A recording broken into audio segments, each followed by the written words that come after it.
All right, so the plastics production industry has been established for nearly 100 years at this point, and they receive billions of dollars of revenue every single year. Now we're seeing a complete transition in their business model, and that stems from one major issue. We produce plastic so efficiently, so cheaply, that we produce plastic waste at an unprecedented rate. So this image doesn't look like much, but what if you were to multiply that volume times 1,000, or even millions? And that's the scale of the problem that we're dealing with today. Every single year we produce hundreds of millions of tons of plastic waste, where most of it ends up into a landfill or escapes into the environment. So problems like this, as well as other environmental issues, are what really drives our company. That's not my next slide. All right. Again, my name is Mark Robertson. I'm co-founder and CTO of RebornC, where we're leading the climate technology revolution by reimagining what's possible with plastic waste I showed a few slides ago. So when we were first starting out as a company, we were really excited by some headlines that we saw in the news. And essentially what we got from those headlines is that any reduction in CO2 emissions is an opportunity for a company to profit. So we were seeing these huge investments from the United States government, the European Union. But what's really important is that we're seeing this complete industrial transformation. Private companies like Amazon, Google, as well as Chevron were investing these huge amounts of money into climate technologies as well as other environmental sustainability solutions. So the key point here is that money is chasing the best climate technologies. Now the pain point that we're really focused on is that 20% of global CO2 emissions can be linked to heating industrial processes. And chemical production and material production is a large portion of that fraction.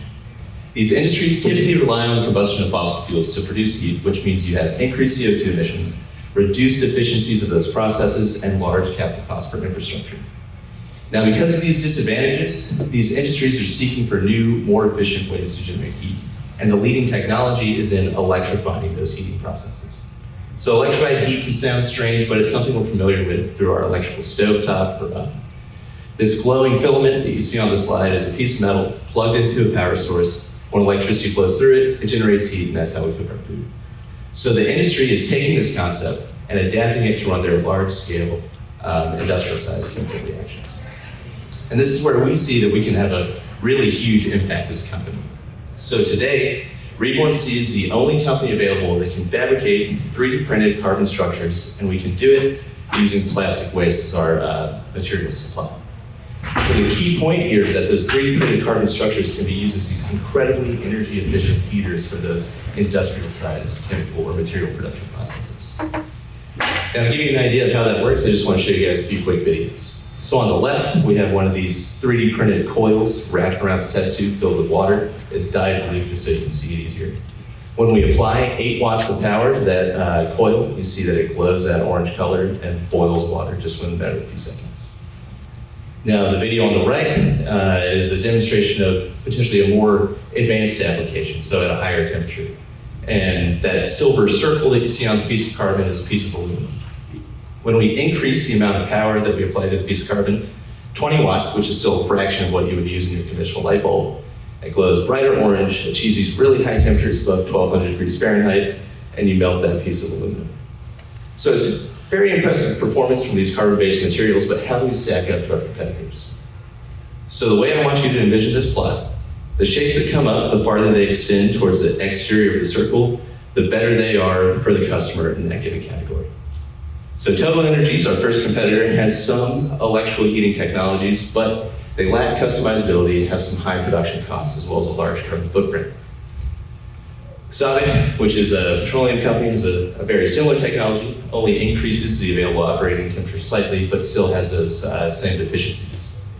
Topsoe is one of the major hydrogen producers worldwide, and they have some electrical heaters based on 3D printed metals, so they have customizability, but they only have limited energy savings, and it can be really expensive to produce these materials. When we look at our technology, you see that we reach the outside of the circle for nearly all these categories, with the exception of operating temperature. But for the applications that we're interested in, the materials are well within the means. And something that I really want to point out here is that difference in energy savings. So as I mentioned, RebornC is the only company that can make these materials out of carbon. Everyone else does it out of metal.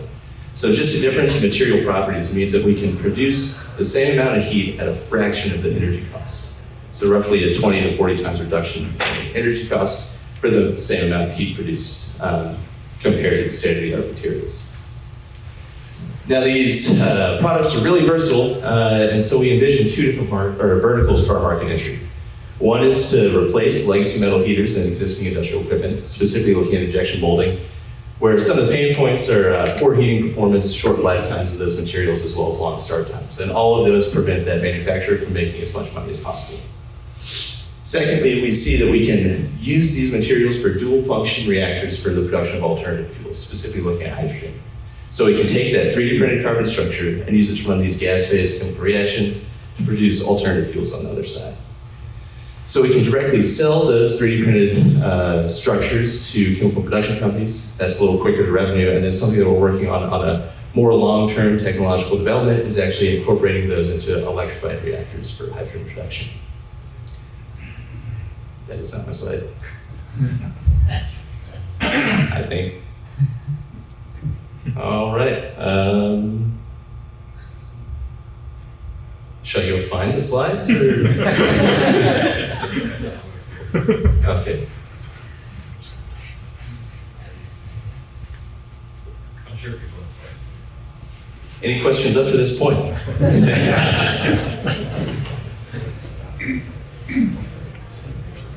Tell us about your raise.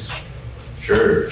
So in the next few slides that are hidden within the rest of the slide deck, we have some financial predictions. And so we're looking at a value depth of roughly $750,000. So raising that, and that'll fund scale processing equipment as well as rounding out the executive suite, workforce wages, starting materials, and so on. And recently we've got a verbal commitment from a lead investor to really kick off that raise. So we're excited with the opportunities moving forward within the next few months. Yes? What quality plastic do you have to take in for your 3D printing process? So we've done it with,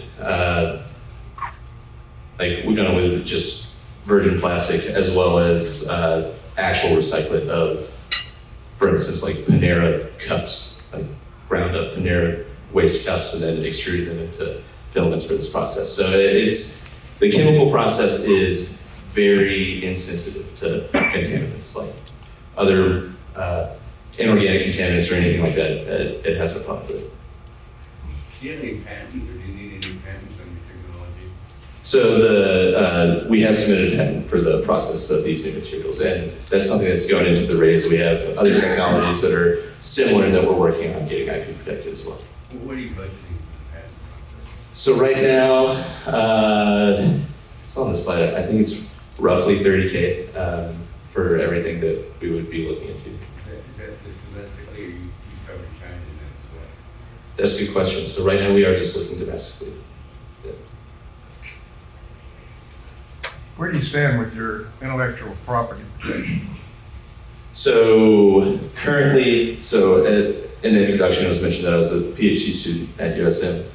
So the initial patent was through the university, and we are in the process of becoming exclusive licensees for that patent right now.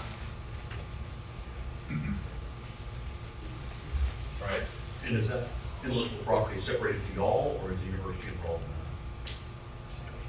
that? Repeat that again, sorry. Sometimes when you work for a student at a university, Yeah. there's questions about who owns the IP. Right. So they would have a small percentage of, it's negotiable. Correct, yeah.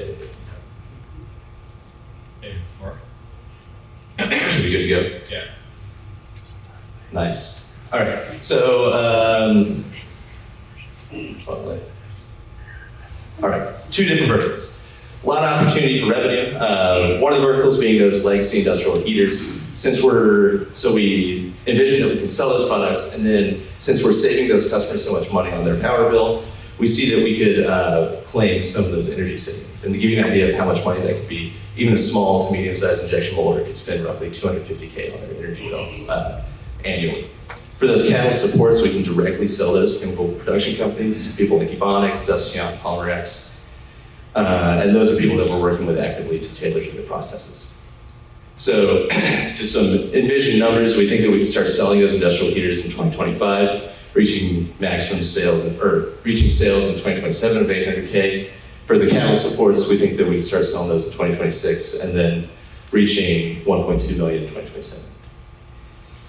So in terms of our current progress, as I mentioned, we had that long-term technological development of incorporating these into electrified reactors. We just received some NSF SBIR funding within the past few months, which is $275,000, but it's purely for research and development. And that's funding some of our researcher, engineer salary, as well as equipment purchases and material supplies. And with that comes the opportunity to apply for phase 2, which is generally a good conversion rate.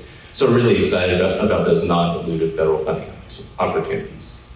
In terms of the solution sales, for the industrial heaters, we're working with an actual injection molding manufacturer out here in Jackson, tailoring our products to their process. So our next step is actually incorporate it for a proof of concept and then scale the manufacturing process. For the catalyst supports, those 3 companies that I mentioned, they're large production companies, have our materials in hand, they're testing them out in their processes, and then we'll tailor those exactly to their needs and scale the manufacturing.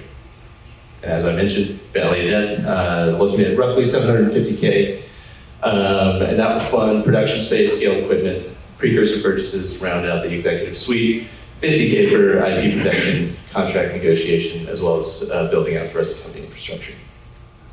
So to wrap things up, we believe that we're positioned to be leaders in the climate technology revolution, and we have the right team to do it. Our founder and president, Dr. Josh Shung, is an expert in chemical and polymer engineering. He's received he's raised over $7 million in funding for his independent academic research career, and as mentioned in the introduction, he was recognized as Forbes 30 under 30 in science just within the past few years. Again, myself, co-founder and CTO, I just finished my PhD in polymer and carbon materials manufacturing. I've spent a lot of time with this technology, and for those efforts received multiple nationally competitive awards, so I'm well recognized within the field. Just leave you with a few words. That is it. Decarbonization is profitability, and we're leading the way to electrify the future. Thanks.